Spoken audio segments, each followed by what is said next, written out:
Hello and welcome to the Beverly Perdue Art Gallery here in the 4 Learning Commons at Bridgewater College. Glad you're here to join us today, and glad that we have the opportunity to share this beautiful space with you and show you some of what's been going on here. This is the inaugural show in the new gallery space, and we're really pleased to present a group exhibition put on by the art department faculty at Bridgewater College. Selected works from all of the faculty are represented here. We have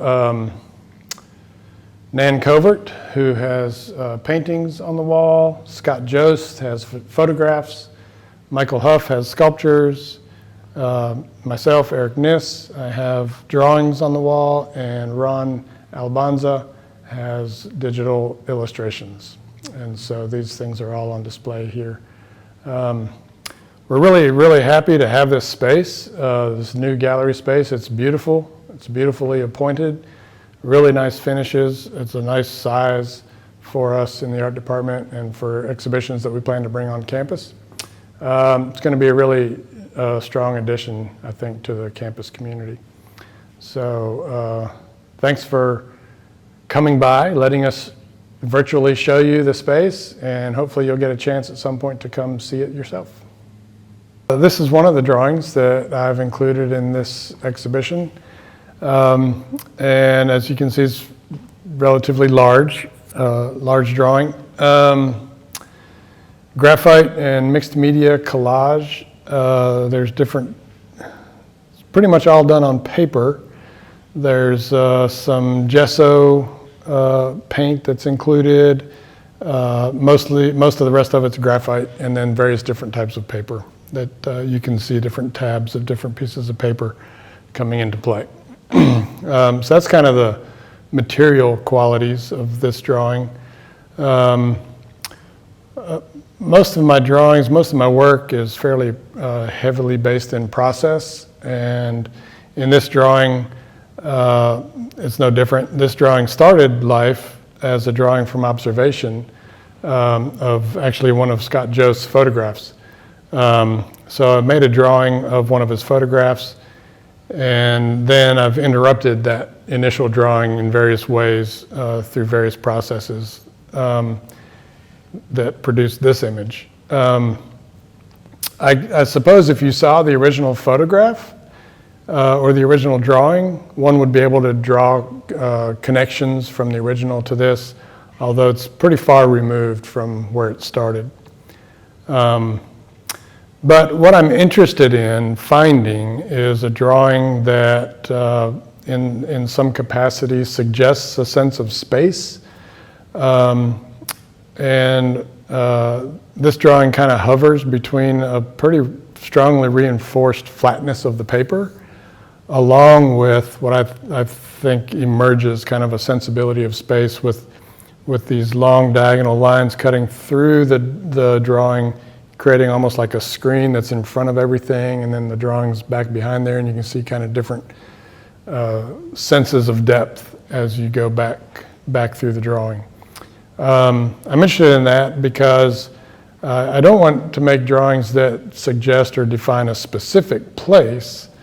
But if I can make a drawing that arouses some kind of association of space, then perhaps viewers can make a connection to some sense of place, either based in their own memory or based in their own experience.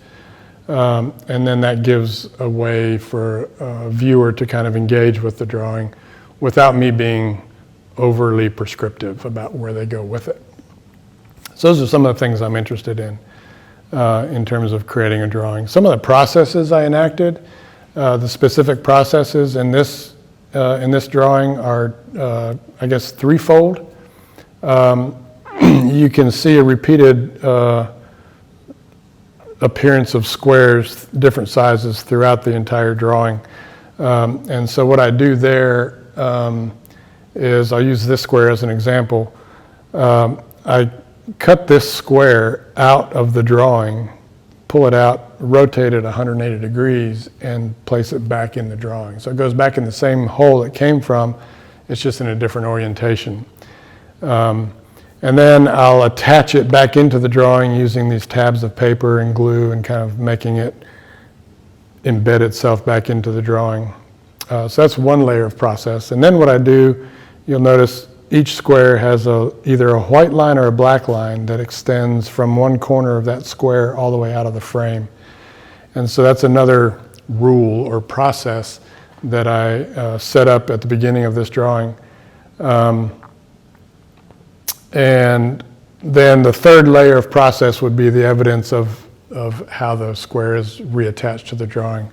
I do that intentionally in ways that I don't hide that. And so I think that adds another layer of depth and surface to the drawing. So those are the three steps that kind of embody the process that's enacted over and over and over again. Sometimes the squares interact with each other. Like here, this is a corner of a square that was cut out earlier, and if you swing this around, you can see how it matches up with this square down here. And so if you look carefully and long enough, you could probably, it's imaginable that you could reconstruct the drawing by figuring out, working your way backwards. That would be a project. Anyhow, so those are the processes I'm interested in with this drawing. So this is the second set of drawings that I've included in this exhibition. And as you can see, there's pretty strong similarities in the way the drawings present themselves visually. Similar processes enacted in all three of these drawings. These two I present as a pair. And there's a couple reasons for that. The original, the birth of these drawings, it was actually one drawing. And I worked with it for a while. It would have been, the two sides together. And something about the drawing just didn't resolve itself well for me. Didn't feel like it was working or going anywhere. So I ended up cutting it in half to see if I could get the two pieces to begin having a conversation with each other rather than making a singular statement. And that began to work in interesting ways.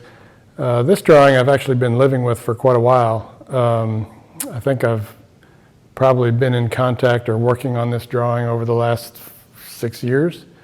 And so it's had time to, cook for quite a while.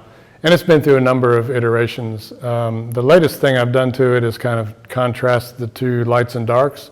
I went over this drawing entirely with kind of a wash of graphite to darken the whole image. And then pulled out a few areas to get the white to come back out. And here I did the same thing in the opposite direction. I covered the entire surface with a thin coat of gesso, which really lightened up the whole surface. And then I've come back in and drawn on top of that again. So here, these two drawings have a lot of structural similarities. You can see the diagonal lines, and you can almost imagine how they might have connected with each other at one point. And so there's that structural connection that holds them together, but then they're also presenting themselves in really different ways. So I'm interested in looking at those contrasts and how they function as a pair. The other thing to note about all the drawings in this show and many of the drawings that I exhibit anywhere is that the drawings are actually suspended off the wall and not placed in a frame or behind glass. I do that for very specific reasons. I'm interested in kind of blurring lines between drawing and sculpture, or sculpture and drawing, and challenging expectations in those ways. And the way I do that here is by pushing the drawing off the wall. It's actually occupying the same space as the viewer who's standing here looking at it. And so it's more of a one-to-one relationship between the viewer and the drawing. It's harder to imagine this as referencing some other space. As soon as you put a frame around a work and you put it behind glass, it's like there's a window here that we're looking through into another referential space. And I blur those lines by removing the frame and the glass and actually moving the drawing into the space so that both the viewer and the drawing are occupying the same space at the same time. And that does some really interesting things. So the drawing in some ways presents itself as a sculpture, and then I make sculptures that have affinities to drawing in various ways. So I like blurring those lines, and kind of, it makes it interesting for me. Hopefully it challenges viewers' expectations as well. And so that's another thing that I do that I'm pretty interested in.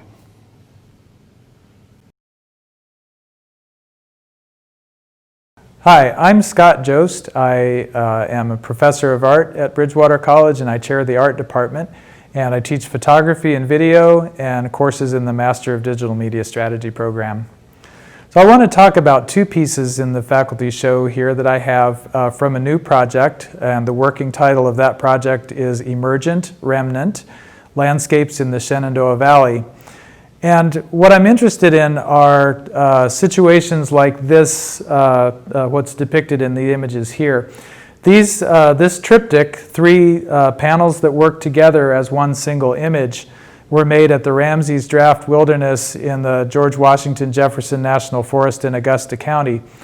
And I was interested in finding living examples of tall eastern hemlock trees. Eastern hemlock are native to the area. Their native range would be a large portion of the eastern United States from Canada as far as Georgia and northern Alabama.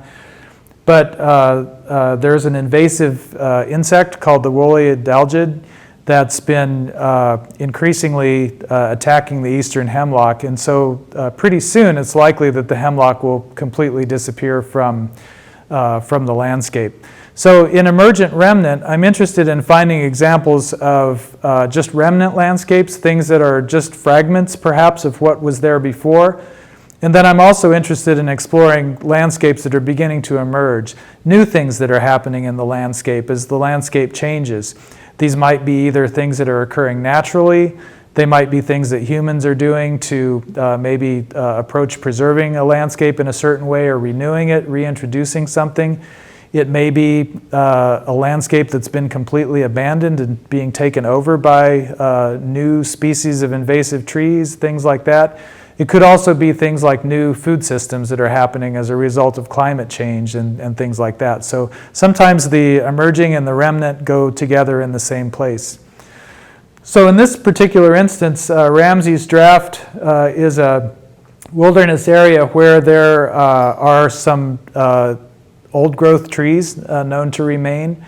And at one point there were some old growth eastern hemlock in this location as well.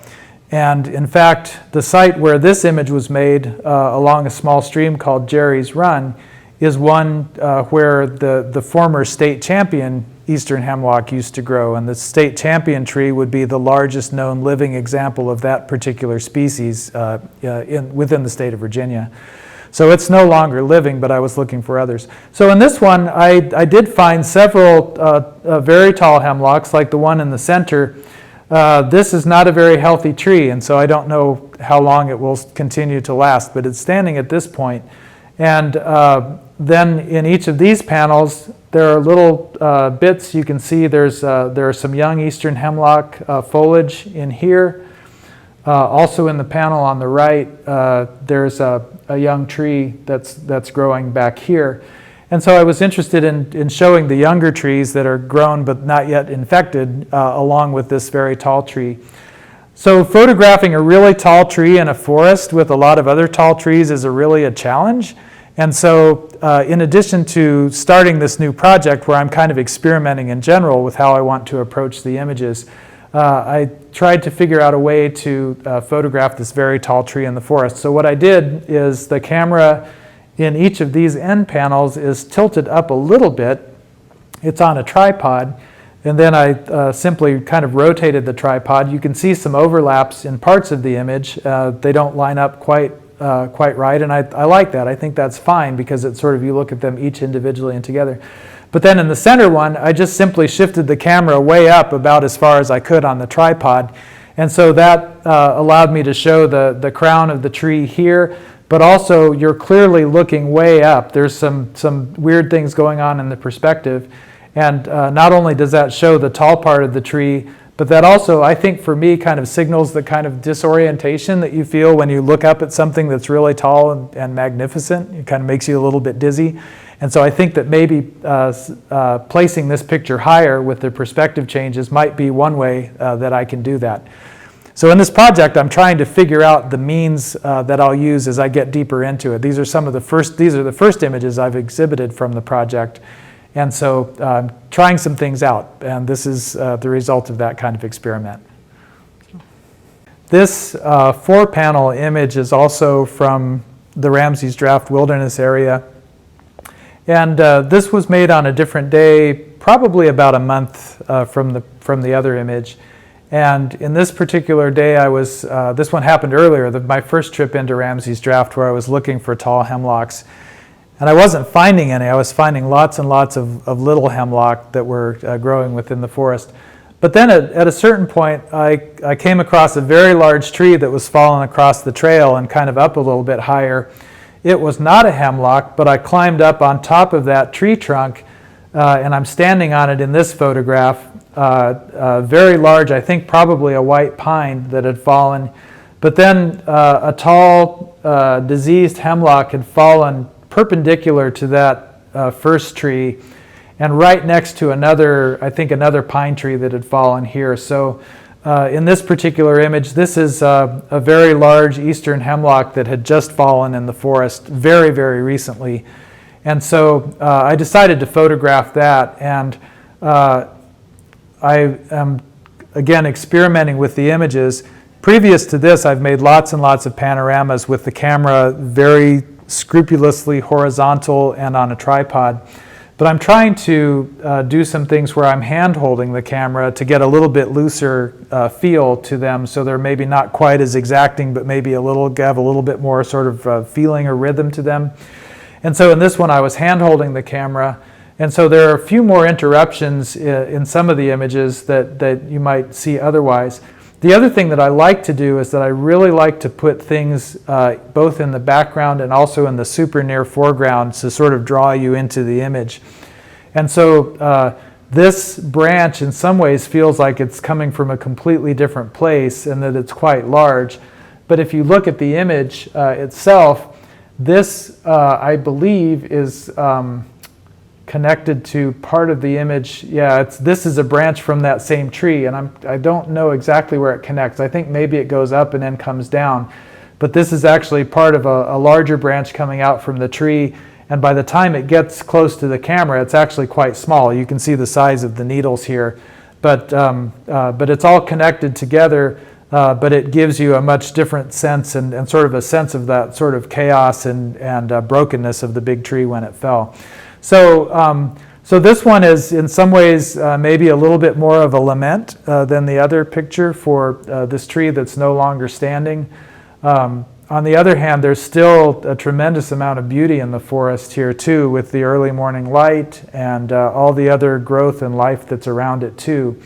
But this just gives a different experience of this kind of acknowledgement of the eastern hemlock becoming something increasingly scarce.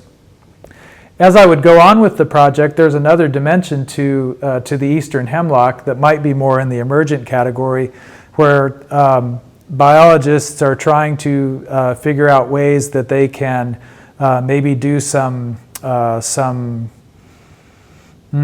sort of coming up with a new hybrid eastern hemlock that would still primarily be an eastern hemlock but be resistant to the insect, and so the possibility to repopulate the forests. That's somewhat controversial, but it's something that's going on that I'd like to document.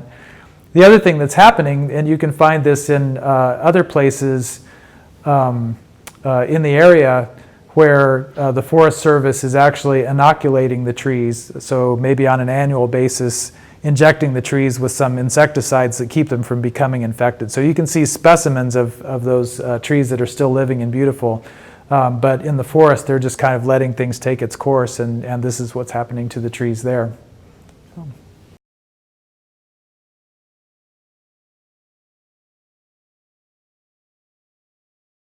This entire project, Emergent Remnant, is very, very new. Again, these are the first images that I've exhibited from the project. I just began to make some images this summer. Typically the projects I do are kind of long-term projects, and so I expect this one to go on kind of indefinitely as something I can keep working on since I live here and like to work with subject that's right around me.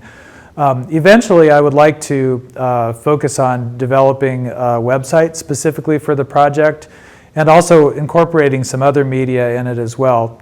Though I typically work with still photography, I'm interested in incorporating some video. I'd like to do some podcasting with experts in the subjects that I'm photographing and working with, and begin to build out sort of a more multimedia approach to this that really kind of considers the Shenandoah Valley landscape as a whole, and the relationship that humans are having to it, and hopefully the positive impacts, not just counting the sort of the loss of everything as photographers sometimes do, but also looking at things that people are doing proactively to try to improve the places that we live as well.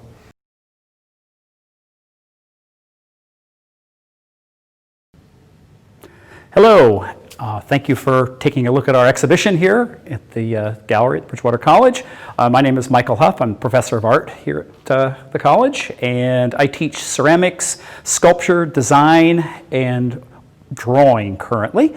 I've got 4 sculptures made out of steel here in the show for this opening exhibition for the new gallery, and I guess I want to talk a little bit to let you know that I started welding about 18 years ago because a student wanted to learn how. And so I got some books, I watched some videos, and he and I sat down and got a welder and figured it all out. And so I am a completely self-taught welder.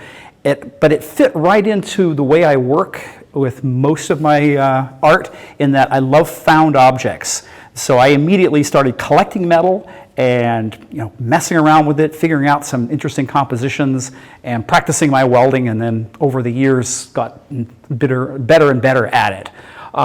The pieces that are here are from just this summer. I'm on sabbatical this semester, and it has given me a nice 6-month block of time to work in my studio, so I've been making a lot of pieces. So there are 3 pieces here. This large one is circles and arcs, and I've always been fascinated by plumbing and circles and curves and enclosing space. And so I oftentimes will gather elements that kind of have a connection. And the way I work is I lay things out in my driveway, I kind of spread pieces out, I move them around. I'm particularly interested in the negative space. That is the holes, the way one element reacts to another when it's placed side by side. And then once I've got a decent looking composition laying flat, I start welding them from the bottom up. And oftentimes I'll get it 2/3 done and not quite figure out how to finish it, so it'll sit. This one sat for about 6 weeks before I got the last couple of elements, and then do a finish work, clean them all up and put a spray coat on them, and then figure out how to move them. So the downside to the large ones is they're very, very heavy. But in this particular piece, I had found a couple of wonderful circular pieces for the base, and then went down to a scrapyard in Buena Vista and found these huge metal wheels off of old tractors or some sort of wagon and things. And once I started cutting those in halves and in quarters, they kind of spoke to me. One of the things I like to do is I like it to be really open, so that as you walk around the sculpture, the spaces and the objects change as they come in contact with each other. So I'm also really interested in balance, so I want it to look like it's kind of asymmetrical, like it's going to fall, but be really stable when you come up close to it. So.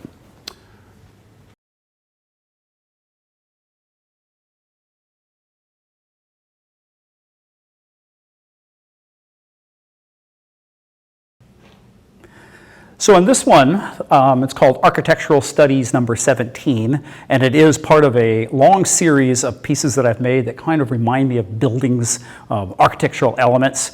But it has one piece in it that I've held on to for years, and I hadn't found the right place for it until I got this sculpture done. And that is this top piece right here. If you look at it in a certain way, it's a dog standing on its nose. So you have the dog's head and its front leg and things like that, and a very long tail. So I had this idea of all these stacked boxes or sort of small houses with a dog trick dogs sitting up on top of it. So it kind of becomes a funny little piece. But like the circle pieces, I'm very much interested in the negative space, that is the holes. I like repetition, so oftentimes I'll have pieces that have similar size openings used over and over again. So in this particular one, it has those. And in a couple of places, I've added elements of texture. So there's some diamond plate and some other surfaces that I have found. But everything is made out of found objects. I don't cut anything in terms of making the shape itself.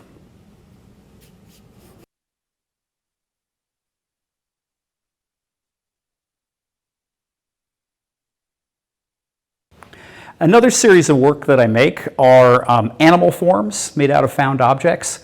Particularly interested in chickens because I have 13 of my own chickens that run loose in the yard and come wandering into the studio sometimes. So I have natural subject matter to study. In this particular one, I try to find something that's unique for the feathers, and in this one I was trying to be as all over with the tools that I could collect. So it has every type of tool imaginable, including a few scientific tools that I got from our science department here before they got thrown away. So they're kind of neat that way. But this one also really worked well because the beak, which is made out of a piece of farm machinery, was already painted red. And so I didn't change the color. I just allowed the little bit of red patina to stay on it, and it really makes the chicken pop. But I find that I just like them to be sort of standing like sentries, and so they're quiet chickens. I've made 6 or 8 of them now, and recently I finished a life-size turkey, and just day before yesterday I finished a dragon. I don't have pictures of it, but I was very excited. So the next one, I have to do a dog, because I have 4 dogs, so that's the way it works. But the reality is that it comes from my love of the found object, and each of the tools, each of the objects that I work with has a previous life. They've been used as something else, and so by changing how they are presented, they become something new. But the folks who look at it will see these tools and go, oh yeah, I used to use one just like this, or I recognize it for what it will do there, or I didn't know what it is, but it fits the bill in this one. So that's what I got to say about my chickens.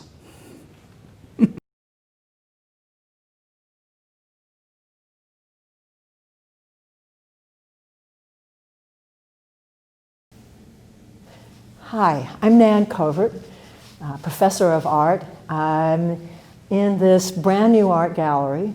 I came to Bridgewater, this is my 24th year here, so I came in 1996, and the gallery was in the Klein Campus Center, and then it moved upstairs in the library, and here we finally have a real gallery, a professional gallery, and I'm here, and my work is here. So I'm delighted to be talking to you about it. I'm a painter, and for the last, 30, 40 years, I get kind of to think how long it's been, my painting has been based on landscape. I spent a great deal of my early college teaching career commuting. I had an hour's commute each way to my university, and I was looking at the road and the sky and the landscape coming towards me at 65, 70 miles an hour all the time. And so I started making paintings that were based on landscape, but not on a single view, but on multiple views. The painting here is pretty typical of the way I've been thinking about that in the last few years since I've been living here in the Shenandoah Valley.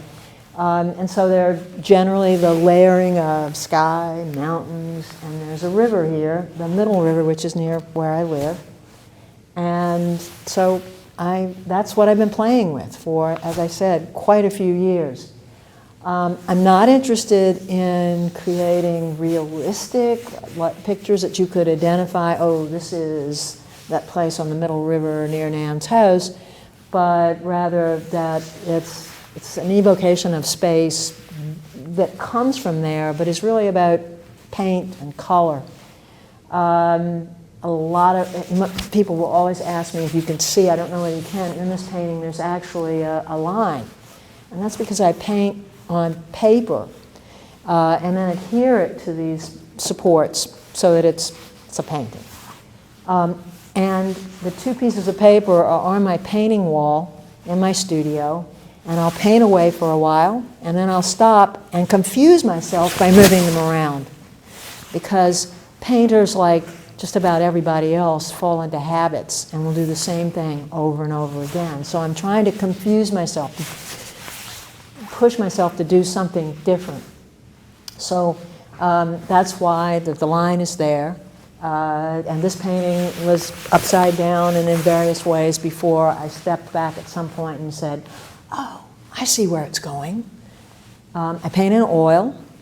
I love the thickness and thinness. I even love the smell of it. I don't like to wash my brushes, but you do have to do that every now and then. So there are layers of paint here and various ways of applying the paint.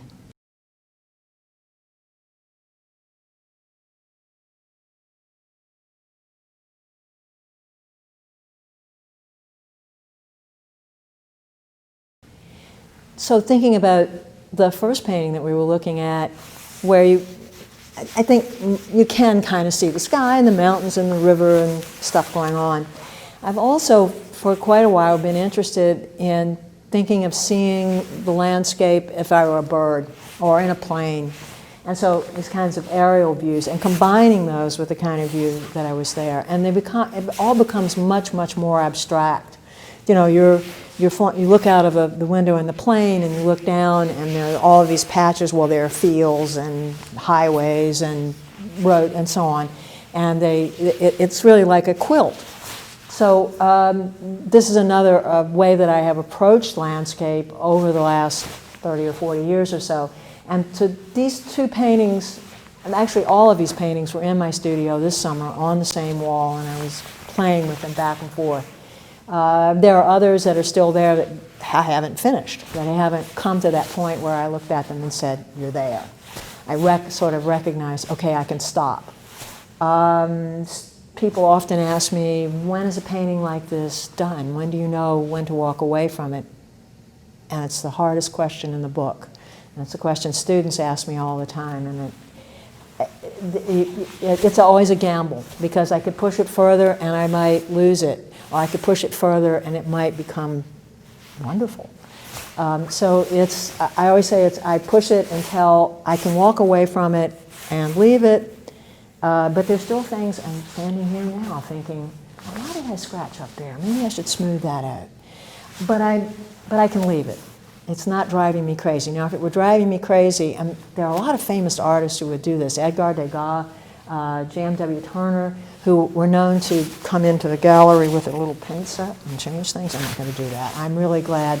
I always say that it's wonderful to see my paintings here because it's like sending children to college. You know, I still love them. I'm still attached to them. They're my babies, but they're on their own now.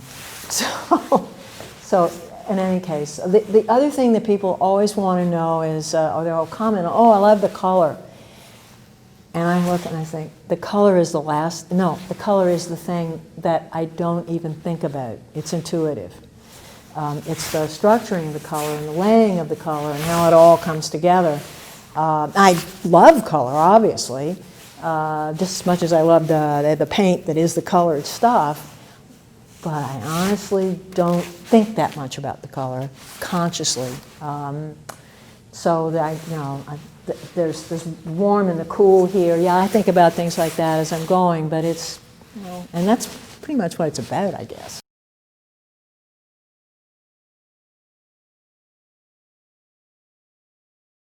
So we moved to these 2 paintings, and I'm looking at them. They are very different in color, and I have a definite preference. I don't really like this one very much, and I really like this one. And the reason, since I've been at Bridgewater, I got very little painting done during the academic year, as I teach hard. I love teaching. So I do most of my painting in the summer, and guess what? In the summer, everything is green. And green is my least favorite color, especially the beautiful greens of summer. So this was a painting where I was trying to deal with green, And it went through many, many, many layers. And I finally said, you're going off to college. I think I've done something with you. It's, yeah, all right. But now this one was kind of the opposite story. These two pieces of paper were in a stack in my studio. I had started a painting on them several years ago.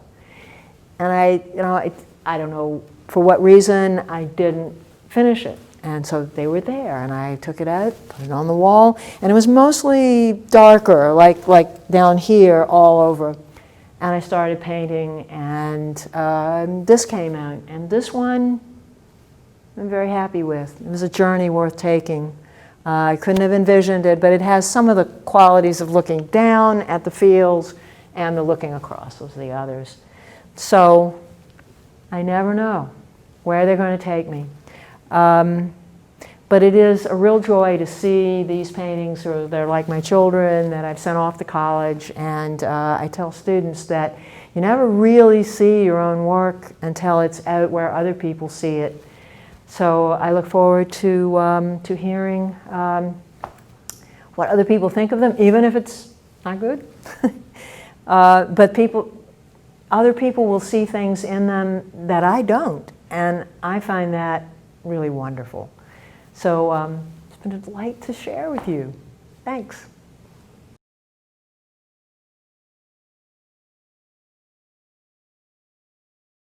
Hi, my name is Ron Alabanza. I am a practitioner in residence here at Bridgewater College. I came on board last year, so I'm relatively new faculty, but I've adjuncted here for about 2 years before that.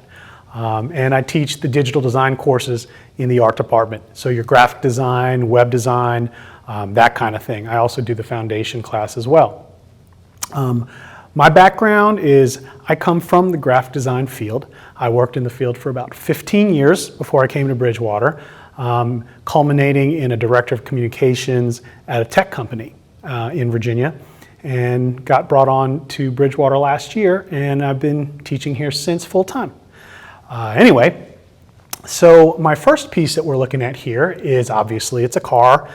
This is a Bugatti Chiron, and what I did was a digital illustration in Adobe Illustrator out of a photograph that I took at the Bugatti dealership in Beverly Hills, California. So basically the process is, and this is one of the assignments that my graphic design students do, is a photorealistic drawing of a digital photo, right? And the whole point of it is to get as much detail as you can so that you basically can mistake the drawing for the photo. That's always the goal. And in this case, I decided I was going to draw the Bugatti. And from a technical aspect, it was all a manipulation of the digital tools, and it was also learning how to use the colors out of the photo into the drawing. That's basically where the magic happens. What I tell my students is this has less to do with actual illustration, as more to do with color matching and tracing shapes. All right?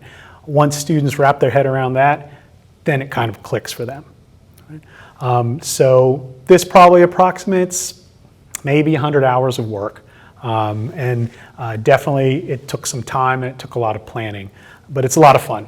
I do love Illustrator, and I come from an illustration background.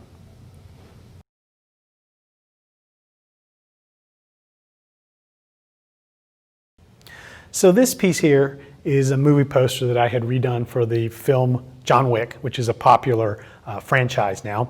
And what I did here is what I wanted to explore was typography. Typography is form versus content. So if you look at this closely, you see some gaps and some holes in the background. This whole thing was done with typography only. So there was no drawing, anything like that. What I did is I took type and layered it to create the background and also to create the face of the character right here. In a little interesting note, I decided that to do John Wick's face, who, if you know the film series, he plays this mythical hitman, all the words that make up his face in the poster are main characters that have lost their life on John Wick films. And so I used that and layered it to create dense areas to create a visual representation of Keanu Reeves' character. The background is all typography, using the names that he's called in the film. And the rest of it was basically copying the credits and all that. So this, once again, was a typographic study. It's an exercise we do in my graphic design class because I want people to break out of the notion of type as only written content that you digest and read.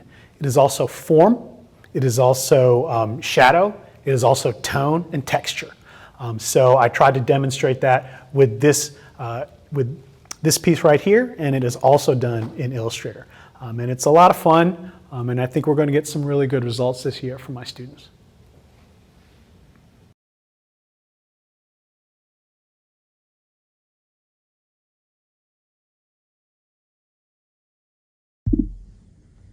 So what we have here are both pieces done in Adobe Illustrator. One, digital illustration, a photorealistic illustration, and the other, a type study, typography as form. So this shows the flexibility of Illustrator and what you can do with it, but it is only a tool. Most of this comes from the creativity that starts up here, which is what I encourage my students to do, and they will get some really good results.